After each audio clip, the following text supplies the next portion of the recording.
everybody, ODC here, back with another action figure custom showcase. This one's going to be a little bit different, more of a, I guess, a workshop as opposed to a custom showcase. I've been waiting on this kit for a little bit. I bought it off of Etsy about a week ago, which isn't really all that much of a wait, to be honest with you. I got this kit from Coruscant Customs, so if you want to check them out on Etsy, you can.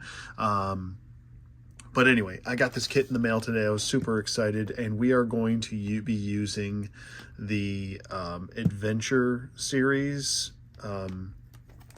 Temple of Doom, I guess if you want to call it Under the Spell Indy, to make another skiff guard.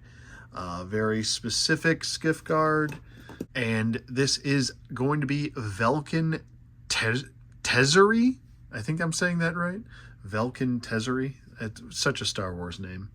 But yeah, I used to have, I think I used to have the vintage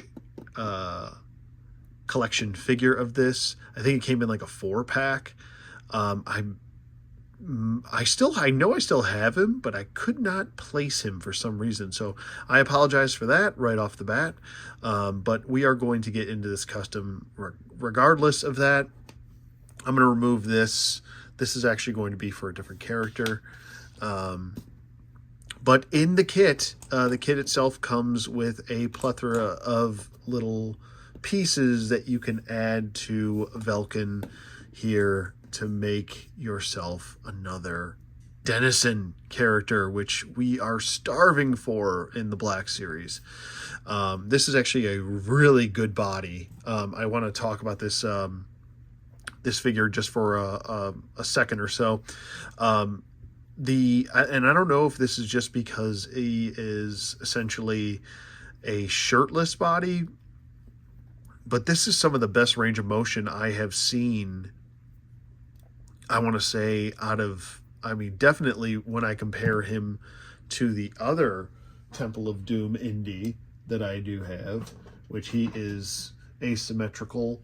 And this is my favorite look for Indiana Jones besides, I want to say Temple of Doom and the Last Crusade. I think the Last Crusade might edge Temple of Doom out, but I don't know. There's just something really iconic about Indiana Jones and this look from Temple of Doom that has always been my favorite. Just because it is unique looking. He's kind of beat up and been through hell, you know. But I gotta say, like, I really do have a lot of fun just kind of posing this guy before I got this kit. It is a lot of fun. He actually does have some paint on his chest. This is supposed to be his chest hair here. He does have the little, I guess, markings on his forehead there. He does have that kind of, I guess, beard growing in, or 5 o'clock shadow. And then he does have the whipping marks on his back. But all that stuff's going to be covered up. Really, the only thing that you're essentially going to see are his eyes and the pants when we're really done with this, and obviously the shoes. Now, Velken in the vintage collection, and I'll post a photo right here, does have actual boots, which, you know, I guess it's not really a huge drawback, but being able to use his body with a really good range of motion and being able to pose him with Luke on that skiff is going to be really awesome. And hopefully one day down the road, I can 3D print myself a skiff. That would just be awesome, because there would be so much fun to be had on that skiff. But anyway, I digress. We've got a skirt piece here. That's our first piece right there. We have a gun holster, which I'm actually kind of glad that this is separate, because you don't necessarily have to have him with it if you don't want to. Now, if you know anything about Velken Tezeri, you know that he was a former arms dealer and actually kind of made a deal with Jabba, made so many deals, and was working with Jabba so closely that he ended up just taking a job as one of his guards, one of his major denizens. So, but that's just a little tiny read up on Velken. Another glub shitto, you know how those go. But this can just pretty much is going to be glued right there. I'm going to have him with the holster piece on. He also comes with his blaster, which I'm going to paint up as well, and a canteen, which I thought was pretty funny, but pretty cool that it is included. He also does have his gauntlets here.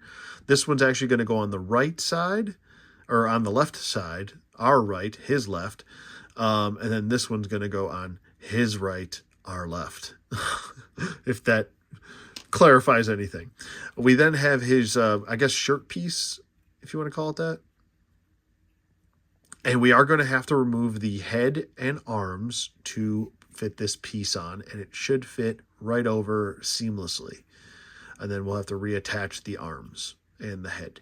The arms, I'm going to have to just heat stuff up here, but the hands are just, they're ball jointed hands, which are really good as far as range of motion goes and stuff like that. So that's going to work perfectly. He also does have a trigger hand, which is beautiful because I can just simply fit this pistol right into his hand. And it just fits like an absolute glove. Look at that. Beautiful. Absolutely beautiful. I'm probably going to have him posed with the gun, to be honest with you. So there's that.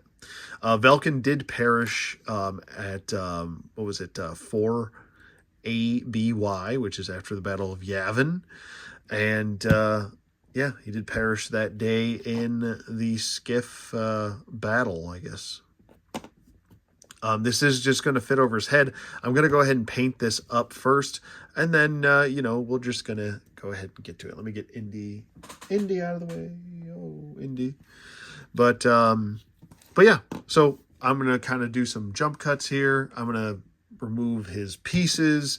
I'm going to do a trial fitment just to see how everything kind of does fit. And see how that all goes. I will also have to probably remove the torso from the lower torso, the upper torso from the lower torso to fit this on. But like I said, I'm going to go ahead and I'm going to paint everything first. I'm going to let this dry. It's going to be a multi-day project here. Shouldn't be too hard though. It's going to be a lot of fun just kind of painting everything. I got pretty much all the paints that I need for this kit and everything that I want to, or how I want to paint him. So let's get into it. Let's not waste any more time, and let's turn Indiana Jones into Velken Tezeri. Okay, so really quick, this is pretty much what you're going to want to see to get all of the pieces on. And yeah, I'm going to go ahead and I'm going to start painting. Slow-mo into Indy's crotch. Okay, a little update. Got everything painted up. I reattached some parts. I did reattach the arms. This is pretty much, I did 3 coats, and then I sprayed a clear coat on there. So technically 4 coats on every single individual piece. Here's the gauntlet right here. Let me get some better lighting so you can see what I'm doing. Here's the gauntlet piece. I painted it a little bit different than, I guess, from what I've seen other people do. Here is the blaster pistol. Here's the canteen. And then here we have the holster. And there's obviously the upper torso. I'll show you that again. And then the skirt piece. I think everything came out pretty darn well. Pretty straightforward kit. Here is the headpiece all painted up. Let me know what you guys think in the comments below about the kit itself. And then here's the other gauntlet piece, which is actually going to go on to the, I kind of changed my mind. I think I'm going to put this on the figures left-hand side. So that one. And then, yeah, we'll get this, we'll get him all reassembled here. Before we transition, the paints that I used over here for this custom are the Apple Barrel Country Tan. I used a couple Citadels, also this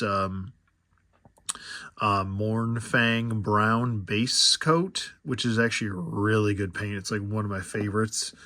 And then I also used this layered Runefang steel. I love the names of these Citadel colors. It's so funny.